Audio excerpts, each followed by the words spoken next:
কি করে গঠনমূলকভাবে কিছু মৌলিক পরিবর্তন করা যায়, শিল্পকলা আইন কি করে সংশোধন করা যায়, এসব নিয়ে কথা হয়েছে। নানান রকম গ্রুপের সাথে উনি আলাদা আলাদা করে বসবেন। যদি ঢাকা শহরের বিভিন্ন জায়গায় প্রদর্শনীগুলোকে নিয়ে যাওয়া যায় এবং বৃহৎ অর্থে আমরা যদি একটা পথনাটকের উৎসব করতে পারি। আমাদের থিয়েটার ডিপার্টমেন্ট থেকে প্রচুর ছেলেমেয়েরা গ্র্যাজুয়েট করে বেরোচ্ছে। দুঃখের বিষয় হচ্ছে যে এই সমস্ত মেধাগুলোকে আমরা কাজে লাগাতে পারছি না। উনার এক ধরনের সমর্থন আমাদের সাথে থাকছে। এটা একটা ইন্ডাস্ট্রি হিসেবে গড়ে উঠতে পারে। বাংলাদেশ শিল্পকলা একাডেমি একটা হ্যান্ডস হতে পারে। যেখানে বেশি বড় লড়াই সংগ্রাম ছিল সেখানে কি করে কাজ করতে পারি, একাধিক উৎসব পরিকল্পনা নিয়ে কথা হয়েছে। কিন্তু থিয়েটার কর্মীদের পক্ষ থেকে শিল্পকলা একাডেমির মহাপরিচালকের সাথে দেখা করতে এসেছিলাম। উনি মাত্র দায়িত্ব নিয়েছেন। আর আমরা যারা এই জুলাই গণ অভ্যুত্থানে যারা ছাত্র জনতার সাথে ছিলাম, এই মোর্চা থেকে আমরা মনে করেছি যে আমাদের এই অভ্যুত্থানে অংশ নিতে নিতে এবং তাছাড়াও অনেক বছর ধরে থিয়েটারে কাজ করার কারণে আমাদের কিছু দাবি দাওয়া তৈরি হয়েছিল। সেই দাবি দাওয়াগুলো নিয়ে আমরা ওনার সাথে দেখা করতে এসেছিলাম। এটা একটা শুভেচ্ছা সাক্ষাৎ বলতে পারেন। এবং এখানে আমাদের দাবি দাওয়াগুলো আমরা মৌখিকভাবে ওনাকে জানিয়েছি এবং আমাদের মহাপরিচালক আমাদেরকে অনেক বিষয় নিয়ে আলোচনা হয়েছে। কি করে গঠনমূলকভাবে কিছু মৌলিক পরিবর্তন করা যায় সেসব নিয়ে আমরা খুবই ইতিবাচক আলোচনা করেছি। এবং আমরা ওনার কাছে যা এক্সপেকটেশন নিয়ে এসেছিলাম, আমরা আশা করি যে আমরা জানি অনেক রকম জটিলতা, প্রশাসনিক জটিলতা ইত্যাদি আছে, ওনার সময় লাগবে, কিন্তু আমরা সেটুকু সময় ধৈর্য ধরে অপেক্ষা করছি। আর তাছাড়া উনি আমাদেরকে জানিয়েছেন যে থিয়েটার কর্মীদের সাথে, চিত্রশিল্পীদের সাথে, সঙ্গীত শিল্পীদের সাথে, চারুশিল্পীদের সাথে, নানান রকম গ্রুপের সাথে উনি আলাদা আলাদা করে বসবেন।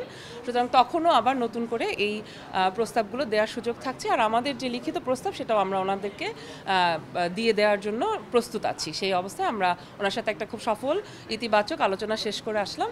আমরা প্রথম দাবি হচ্ছে শিল্পকলা খুলে দেওয়া এবং বাংলাদেশের বিভিন্ন জেলায় জেলায় যে শিল্পকলা একাডেমিগুলো আছে, যেগুলোতে হামলাও হয়েছে অনেকগুলোতে, সেখানে কালচারাল অফিসারদের মধ্যে নানান রকম শঙ্কাও আছে, এরকম একটা পরিস্থিতিতে বাংলাদেশের সমস্ত জেলাগুলোতে শিল্পকলার কাজ যারা করি আমরা, থিয়েটার কর্মী, নৃত্যশিল্পী এবং আরও বিভিন্ন রকম শিল্পের যে শাখাগুলোতে আমরা কাজ করি, সবগুলো যাতে আসলে খুব দ্রুত আমরা ফেরত নিয়ে আসতে পারি, চালু করে দিতে পারি, সে বিষয়ে ওনার সাথে কথা হয়েছে।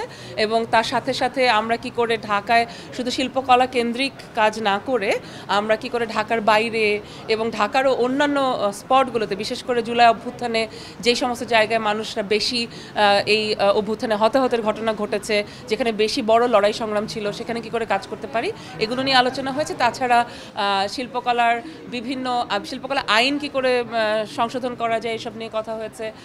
পরবর্তীতে একটু মধ্যমেয়াদে অনেকগুলো একাধিক উৎসব পরিকল্পনা নিয়ে কথা হয়েছে এবং এই পুরো প্রক্রিয়াটা কি করে গণতান্ত্রিক এবং সকলের অন্তর্ভুক্তিমূলক করা সম্ভব, সেইটা নিয়ে আমরা অনেক বেশি জোর দিয়েছি। এবং অন্তর্ভুক্তি বলতে আমরা সব রকমের শিল্পের সহাবস্থানের কথাই মূলত বলেছি এবং কথার চাইতে কাজ দিয়ে, শিল্পকর্ম দিয়ে, শিল্পচর্চা দিয়ে আমরা আসলে বাংলাদেশকে যে নতুন জায়গায় আমরা নিতে চাই সেই পরিবর্তনের দিকে নেওয়ার কথা বলেছি।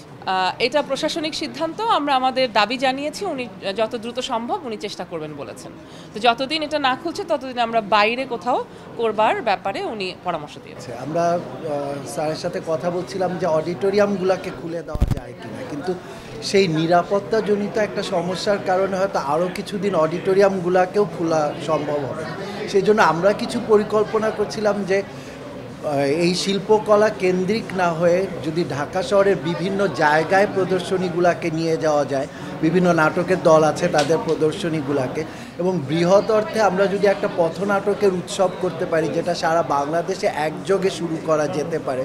সো জামিদ স্যার বললেন যে সেটাও সম্ভব এবং উনার এক ধরনের সমর্থন আমাদের সাথে থাকছে, কিন্তু সেখানেও তো এক ধরনের উনি একক সিদ্ধান্ত নিতে পারবেন না, এক ধরনের প্রশাসনিক জটিলতাও আছে এটার মধ্যে।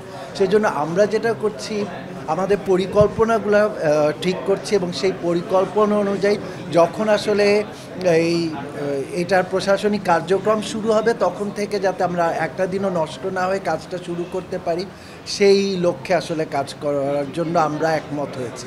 আরেকটা হচ্ছে আমরা থিয়েটারের নাটকের দলগুলা তারা এই শিল্পকলা এবং গ্রুপ থিয়েটার ফেডারেশন সব কিছু মিলেই আমাদের কিছু পুঞ্জীভূত দাবি দেওয়া তৈরি হয়েছে। সেটা আমরা কিছুদিন আগে মহিলা সমিতিতে একবার বসেছিলাম, সমস্ত থিয়েটার কর্মী ঢাকার বাইরের থেকে অনলাইনে সবাই যোগ দিয়েছিল।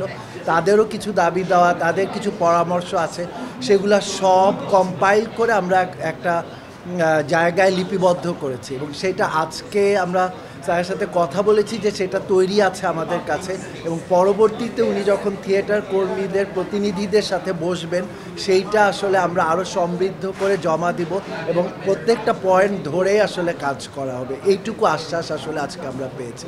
এবং এইটার কাছে আমার কাছে মনে হয়েছে যে এরকম আসলে এক ধরনের মুক্ততা থাকলে আমাদের এই শিল্পকলার যে সমস্যাগুলো, পঞ্জীভূত সমস্যাগুলো আছে সেগুলো কেটে যাবে।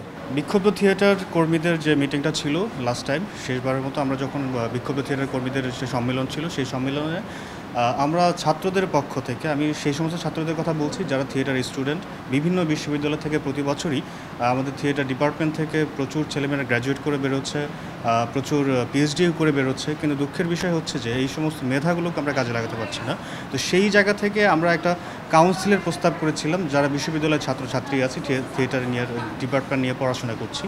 তো আমাদের থিয়েটার কাউন্সিলের যে প্রস্তাবনাটা ছিল, সেই প্রস্তাবনাটা অনেকটা এরকম যে থিয়েটার কাউন্সিলটা হচ্ছে এমন একটা বিষয় হতে হবে যেটা একটি সরকারি স্বায়ত্তশাসিত প্রতিষ্ঠান থাকবে এবং এতে করে এখানে যারা জব করবে তার প্রত্যেকের থিয়েটার আর্টিস্ট এবং প্রত্যেকটা থিয়েটার দল এখানে অ্যাজ জব হিসাবে পারফর্ম করবে, প্রতিদিন তারা এখানে জব হিসাবে কাজ করবেন এবং যাতে করে এটা একটা ইন্ডাস্ট্রি হিসাবে গড়ে উঠতে পারে, সেই জায়গাটা এনশিওর করবার জন্য বাংলাদেশ শিল্পকলা একাডেমি একটা হ্যান্ডস হতে পারে।